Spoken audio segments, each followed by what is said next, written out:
Hello again, everyone, and welcome back to Reddit Aliens. I'm John, and as always, thank you so much for being here. Good topic? Let's do it. Railroad conductors and engineers. Have you ever found something creepy or unexplainable on the tracks? Please remember to like, share, and subscribe.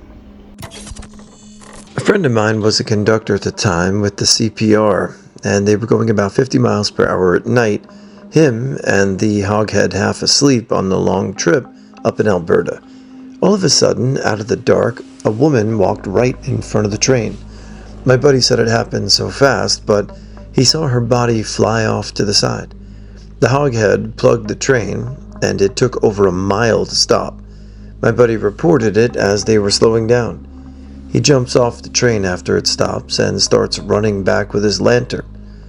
He said he really never thought it through, but perhaps she wasn't dead yet, and he should at least check it out.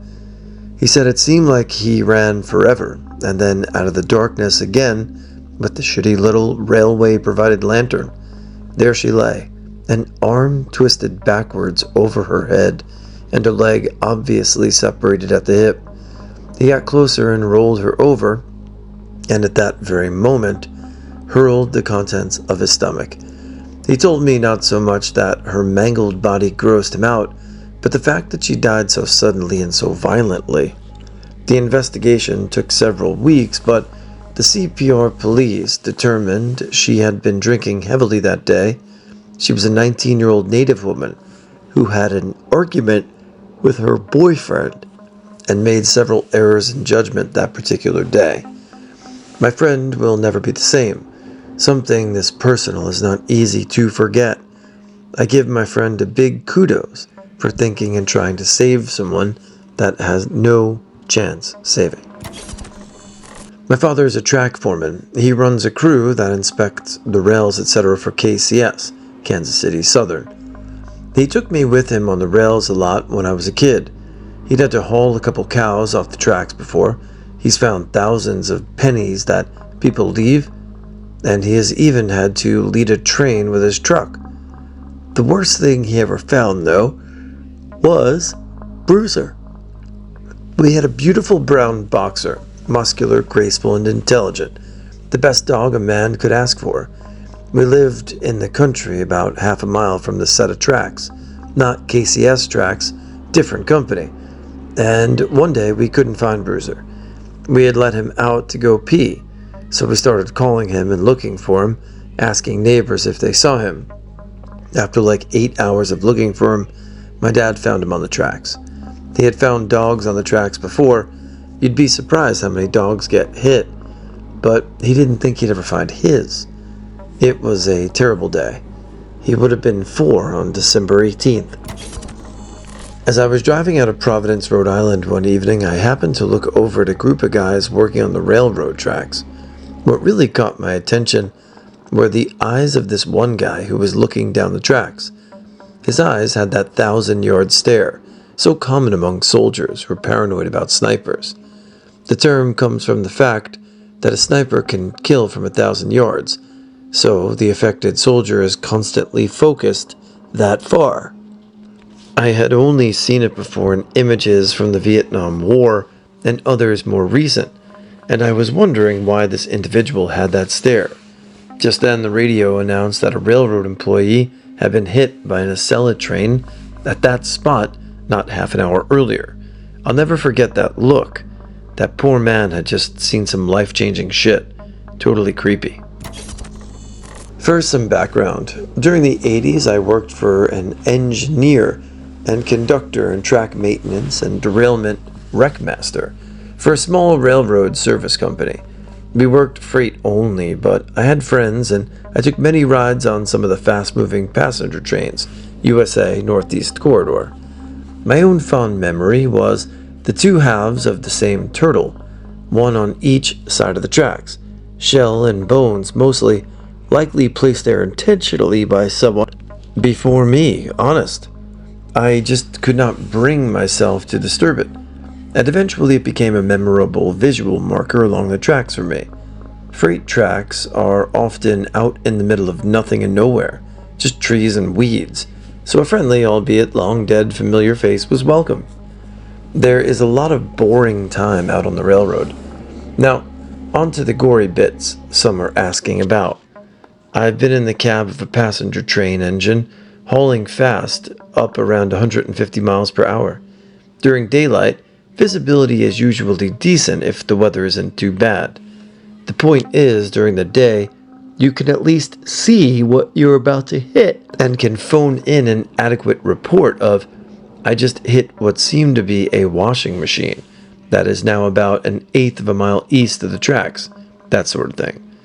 At night though, yuck. The locomotive has one really big headlamp that lights up probably more than a quarter mile in front of you.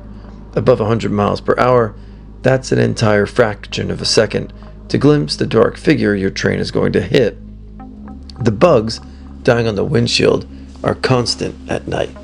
Basically, every square inch of windshield is taking a bug hit about once a minute.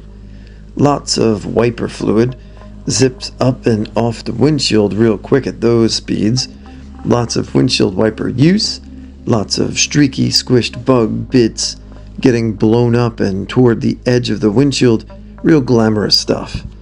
Impacting machinery is a bit unnerving because you worry about the metal bits getting in your wheel sets or communications gear.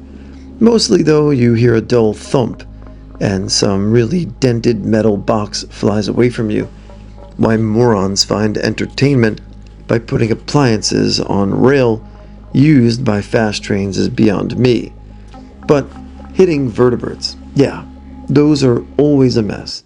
The little birds make red circles on the windshield, and the red circles just expand and get blown toward the edges of the windshield. Sometimes you see red streaking on your side door windows, and you just know your outside door handle has some on it. Larger birds make a decent thunk, and you unfortunately can see enough of the bits to tell you splattered a swan or a goose or something similar. Deer are uneventful hits, low enough that it's mostly in the wheels below the sight of the passengers on the elevated platform you will next pull in and stop at. The cows are pretty nasty. They've got enough mass that there's a decent sound on impact, a bit of a hollow wet thunk, and they leave a pretty bad mess on the front of the engine. Not my personal experience, but I've been told by other engineers at times they've rolled through herds of cow or sheep, just thunk thump thud bump thump, and an engine that looks like a rolling slaughterhouse it just became. But the human suicides, those haunt you. For some reason, the women often choose a white dress and just stand there as the racing train comes at them, usually holding their arms outstretched to the side, usually looking up. You see the impact coming. You emergency brake all you can. On an 8+ car train over 100 miles per hour, with a quarter second's notice, you can take maybe 1 or 3 miles per hour off that speed of impact. You leave the brakes on full, stopping a couple miles later. You radio in the suicide. The railroad and local police come to both your engine and back at the impact site, and usually have to walk the couple miles in between, picking up bits.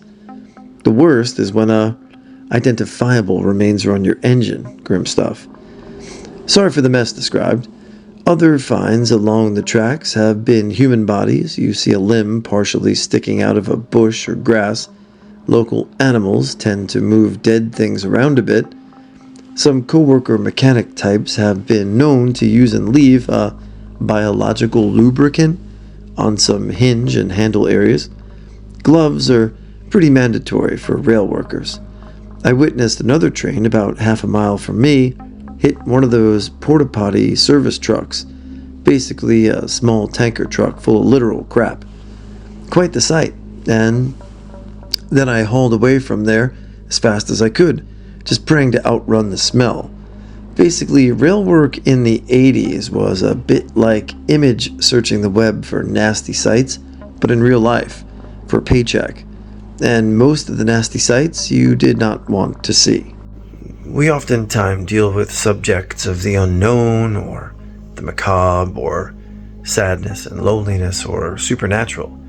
This was very pragmatic. This was just people running stuff over and how it affects them. So, difficult that it was, real. Not a railroad engineer, but my friend worked as a railman for about 2 or 3 years on a different rail yard. He never saw it, but he told me a couple of times where homeless guys would fall asleep beneath the cars and be bitten when they didn't wake up when the train started moving. In that kind of circumstance, he said by the time he got to the incident, the scene was mostly surrounded and being taken care of.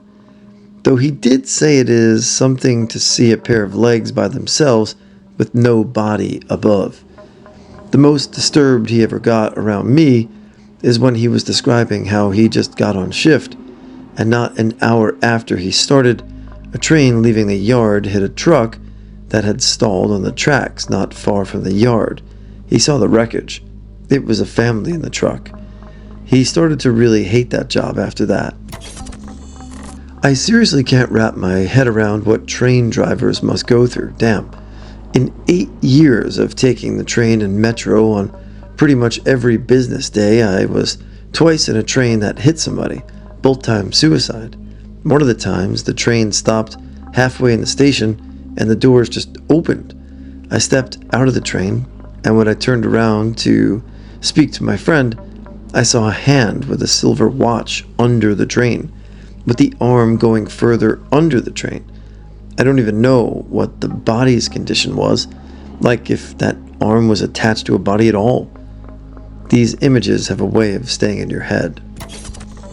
I used to be an engineer for a tourist railroad. I had the car run in the front of me, while running steam that was so close it had to be in the space between the coupler and the front beam of the engine, my whistle screaming the entire time. I've heard a deer pacing alongside my headlight at night in the fog at 25 miles per hour for at least a mile while running an old Alco S2. Another time, a deer ran in front of the train, jumped an 8-foot high fence that had a 10-foot drop and a small stream on the other side. It must have been fine because we didn't see it anywhere injured. I've seen weird green flashes of light at night, like strange lightning that my conductor and I saw, but no one else did. I ran into a local townsperson who once told me that during the off-season, he climbed into our steam locomotive and fired a bunch of off-shot gun rounds into the firebox because he didn't like the pollution from the engine. Dumbass was lucky a ricochet didn't kill him.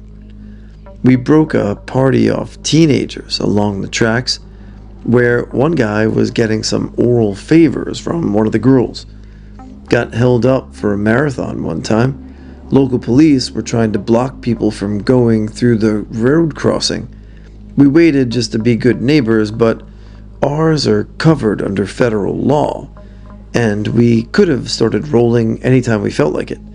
Mostly kids waving, occasional debris on the track, and cars being really stupid. Occasional glimpses of sex going on through the windows of houses. My dad worked for BNSF for 43 years before he retired 4 years ago. He was a yard master, but still saw some pretty strange stuff. 2 stories that immediately jumped to mind.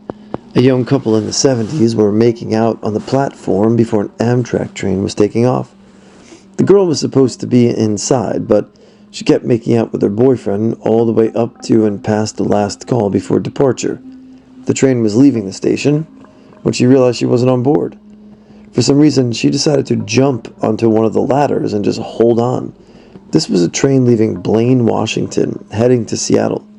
A good chunk of time before it would stop. My dad happened to be out inspecting something totally unrelated and was the only railroad employee to see this happen. He had to rush back to the station and order to radio the conductor and stop the train. People drove out to where the train stopped, and the girl was alive, but in such a state of shock, her hands were so tightly wrapped around the ladder that she could not let go.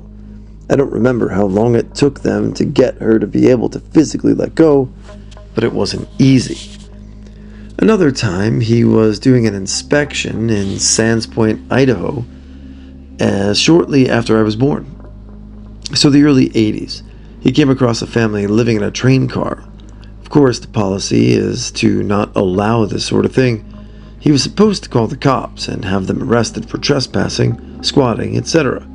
Instead, he told them that he wasn't going to do anything, but if someone else caught them, they'd probably be removed pretty aggressively. Oh, and one more story I just thought of.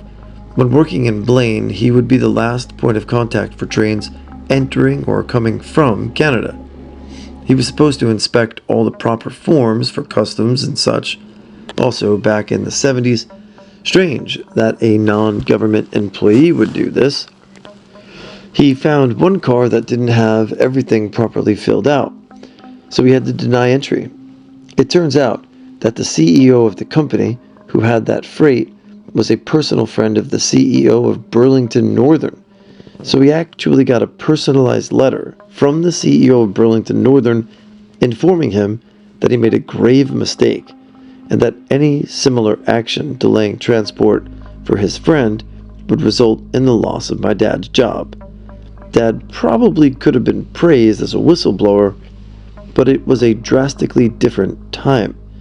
During this time, the railroad would also change the currency in which he was paid, depending on which had a lower value, the loonie or the US dollar. US freight conductor.